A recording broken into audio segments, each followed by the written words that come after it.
অর্ধেক ফুলকপির দাম 216 টাকা। দেখেন জাপানে কিভাবে যে খাবো আমরা, কোনো কিছু একটা গোটা একটার দাম হলো 430 টাকা, ব্যাট সহ 430 টাকা এই ফুলকপিটার দাম।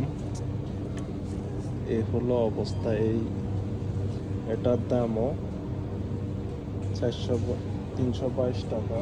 এই যে দেখেন 322 টাকা একটা কফির দাম। কিভাবে যে কি খাবে এটা বলার বাহিরে। দ্রব্যমূল্যের এত যে দাম বাড়ছে যেটা বলার বাহিরে। আর এই আদার দাম হলো 303 টাকা ব্যাট সহ। দেখেন এ হইল জাপানের